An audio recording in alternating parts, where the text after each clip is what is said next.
Hello guys, welcome to another episode of this Sprinter campervan conversion series. It's time now to send off the V5 registration document for our vehicle and change the body type of our van from a panel van to a motor caravan. Now that we've completed the conversion, it's a legal requirement in the UK to change the body type of the vehicle to a motor caravan. I'm sorry if you guys are watching this and you live outside of the UK. I'm not aware of what the local regulations are in your particular country, but here in the UK we're legally obliged to notify the DVLA if you've made any changes to your vehicle. All campervans and motorhomes here in the UK are classified as motor caravans, and if you go onto the government's website there's a really helpful little downloadable document which will tell you everything you need to know about how to convert your vehicle from a panel van to a motor caravan. There are some minimum requirements that you need to have installed in your vehicle to qualify for this conversion, and I'll just run through those now. I'll put a link in the description of this video to a download of where you can get a copy of this PDF document yourself. And then on the first page you'll see I've highlighted here, these are the minimum requirements that you need to have installed in your van. The first item on the list is that there needs to be a door that allows you to access the living area. So in the case of our van, we've got that side sliding door which gives us access into the side of the vehicle straight into the living area. So what we need to do is take a photograph of the side of the van with the door open, clearly showing the access to the living area. The second item is you need to have a bed. The bed needs to be permanently fixed to the vehicle. It can be made up of either a seat that you pull out and make up the bed at night time and then put back to a seat during the day. But the key thing is the bed needs to be at least 6 foot long or 1800 millimeters. And it needs to be securely fixed to the structure of your vehicle. The word permanent is used quite a lot in this document, and I guess what the DVLA are trying to establish is that you've actually fitted all of this equipment into your van and made a permanent change.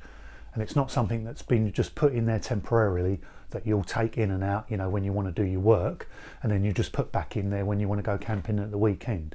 It's got to be a permanent change. So all of the stuff that you put in your van has got to be permanently fitted to the structure of the van, whether it's bolted to the floor or bolted to the walls of the van.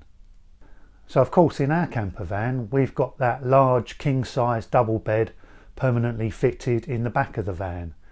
So we've opened up the doors at the back and taken a nice clear shot of that bed. Now our bed is 1800 millimeters long and it's 1700 millimeters wide. The next item is you need to have a water storage container either on or in the vehicle. In our van we've got two different means of storing water. I've got those water tanks which are fixed to the chassis of the vehicle underneath. I've got 75 litres of fresh water. I've also got a 50 litre grey water tank underneath the chassis. And now we've also fitted 10 litres of drinking water storage in the back of the kitchen cupboard, which is linked to that little drinking tap. So again, I've taken photographs of the tanks underneath the vehicle, and I've also taken a photograph of that little drinking water tank in the back of the kitchen unit. Item 4 on the list of requirements is to have a permanent seating and dining area secured to the vehicle. The table can be demountable, so it can be lifted out of position for storage, but the means of fixing it into position must be securely bolted to your van. So either one of those holes in the floor where you put a leg into, or like we've gone for a leg-on leg which has got a bracket bolted to the side of the van. What they won't allow is just a loose table, so say like a camping table that you just fold out and loosely place on the floor of the van. That won't qualify, it needs to be secured. So what we've done is we've taken a couple of photographs in our van, because our table can actually swivel from the bench seat that we made in the back of the van, and it can swivel round to those reversing passenger seats which are in the cab, so we can use it in a couple of different positions. So I've taken two photographs that clearly show that and that also show the leg that it's attached to. The next item is storage. You need to have some permanent means of storage in your van, whether that be low-level cupboards, a wardrobe, some high-level cupboards, whatever it might be, you need some form of storage permanently fitted into your van. So again, we've got quite a lot of storage in our van. We've got high-level cupboards down both sides of the vehicle. right the way through from front to back. So we've got storage over the cab in the front, we've got storage over the bench seat, we've also got storage in that kitchen unit. I've got 4 drawers in there and a cupboard as well, so I've got lots of storage actually just in the kitchen unit itself. And we've also got all that storage space underneath the bed at the back.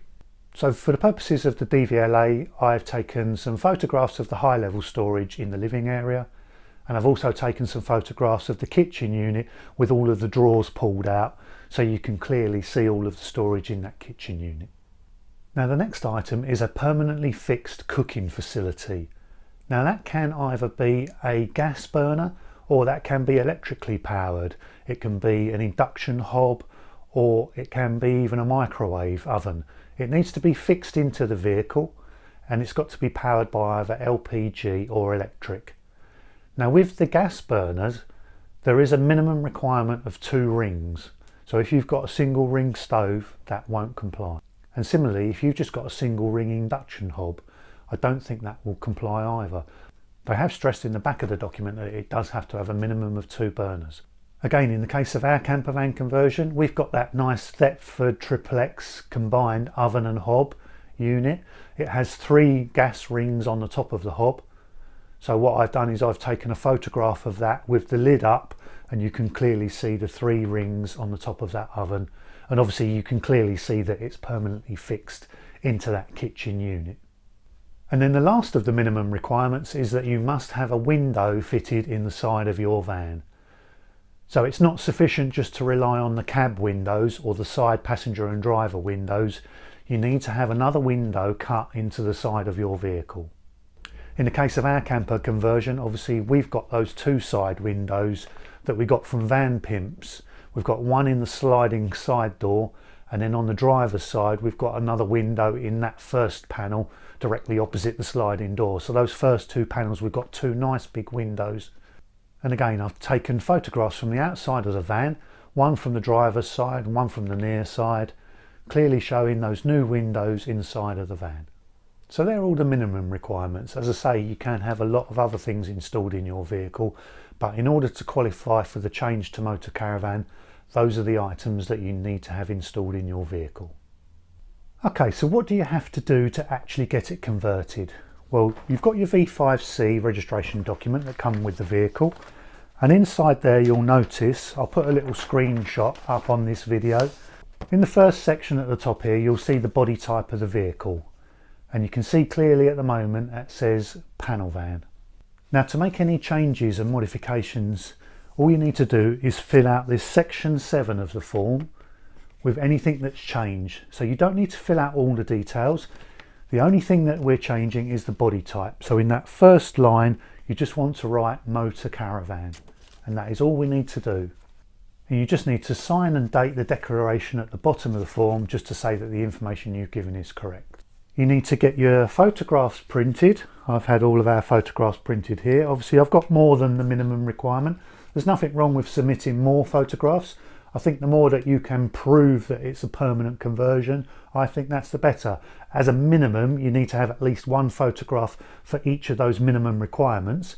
But if you put 2 or 3 photographs in showing each element from a different angle, personally I think it can only help your case. And then on the back of each photograph, you've got to write what is shown in the photograph. You've got to write your registration and the date.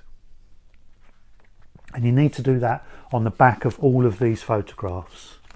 The DVLA have been really helpful with this change. There's no charge for this service at all, and they've also given you a free downloadable covering letter template. Again, I'll put a link in the description of this video. You can click on that and you'll be able to download an editable version of this covering letter. It's very, very simple. The pieces that you need to amend are just in brackets.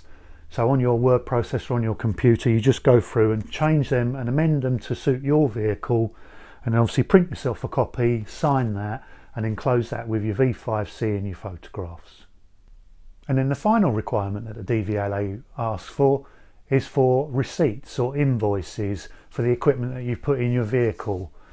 I'm guessing if you've done a self-build, this will prove that you've purchased the equipment to go in your vehicle. It'll obviously have your name and address on the invoices, And I guess it's another definitive way that the government can check that you've actually done the conversion yourself.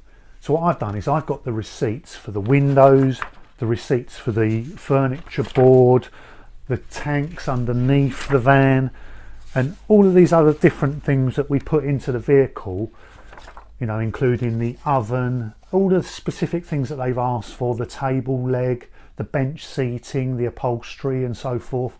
I've pulled together all of the invoices that relate to all of those items that they're asking for.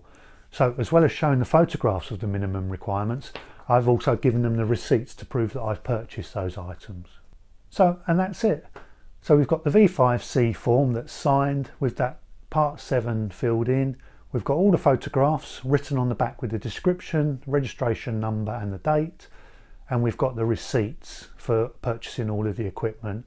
Filled in that covering letter, signed it, and then we're going to send that off in recorded post. And typically it only takes between a week to 2 weeks for the DVLA to change the registration details and for the V5C to come back to you amended. I think with all that evidence that we've provided to the DVLA, I don't think there'll be any doubt in their minds that we have converted our van permanently from a panel van to a motor caravan. We've covered those points quite briefly. I've shown you what we've done in our vehicle. Obviously everybody's camper van and self-build is completely different. Your van will be different to mine. You'll have different things in it than what I've put into mine.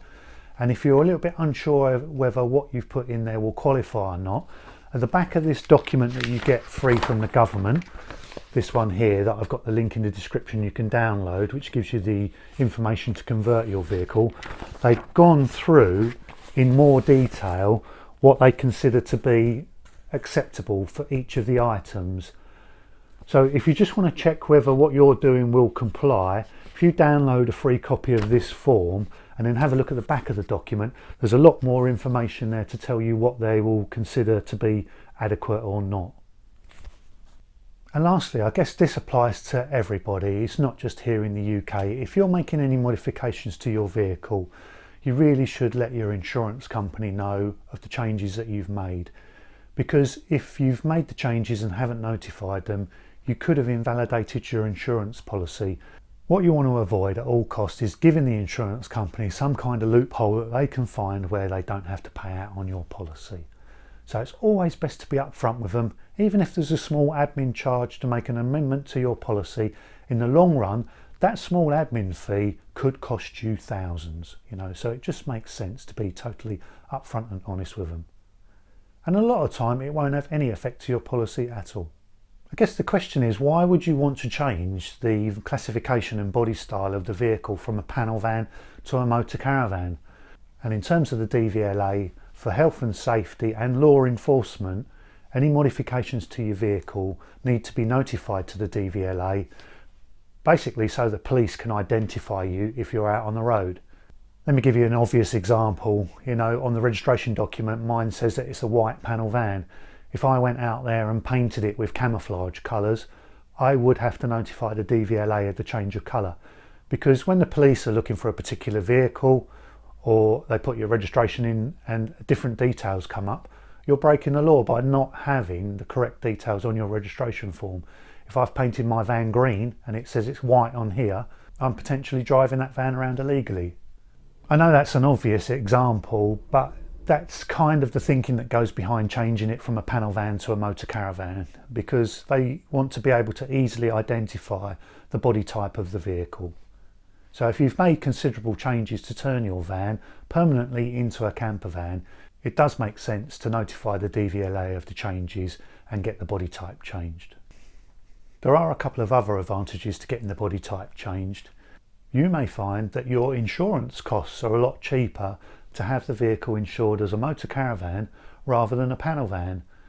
Most panel van insurances are done on the assumption that you're using it as a work vehicle, and I think you'll find that insurances for panel vans are quite high because they're quite easily to be broken into when people are stealing tools and so forth. So the insurance on those vehicles is relatively high. However, you might find that when you change it to motor caravan insurance, the insurance premiums are a lot less for that type of vehicle because it's a completely different change of use. I've recently changed the insurance from a panel van on ours to a motor caravan. I've had to change insurance companies in order to do that because my previous company wouldn't cover motor caravans. But now the company that I've now gone with, the insurance premium is actually slightly less. I've added on additional cover to cover us for a year in Europe, because normally with most insurance policies you might get 60 or 90 days European cover. We wanted 365 days European cover, so I've obviously had to pay an additional premium for that extra cover, but the basic premium actually did work out about £80 cheaper overall. One of the most important things for me from changing from a panel van to a motor caravan is the insurance. I've been able to insure my vehicle with an agreed value insurance. As a panel van, it wasn't really worth that much. But as a motor caravan, with all the investment we put into converting it and all of the money that we spent and putting all that equipment into the van, I've spent considerably more than what the original panel van was worth. But what I've been able to do with the insurance company, by submitting the relevant documents and photographs and receipts for the equipment that I've put into the van, I've been able to get an agreed value insurance on that vehicle.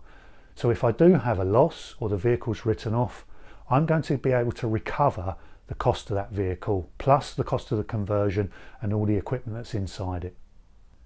And one last point on converting your vehicle to a motor caravan is the rules and regulations of the highway code, and that relates to speed. In a panel van on a dual carriageway here in the UK, you cannot exceed 60 miles an hour. But with a motor caravan, if it's a national speed limit on a dual carriageway, you can actually legally drive at 70 miles an hour. So there's a slight increase in that speed limit. I know it's not a huge difference and it's probably one of the minor benefits, but if you're on a long journey and there's a lot of dual carriageways, another 10 mile an hour might come in handy. So there we go guys, that covers all the minimum requirements to get our panel van converted to a motor caravan. It's a really straightforward process. I mean, the government make it really easy with those downloadable documents. There's only a few things that you need to do with the photographs, fill in that one bit on the V5C and some copies of your receipts. It's a really easy, straightforward process. There are links in the description below, so you don't have to go hunting for it. Just look below this video and you'll see some downloadable links there for these relevant documents that I've been talking about. If you've got any comments about any part of this build, please do leave them in the comment section below. If you've got any questions, I'll try and come back to you as quickly as I can. Thanks very much for all your support guys. I really appreciate all of the nice comments that I've been getting. Thank you very much for watching. I'll catch you on the next video. Cheers!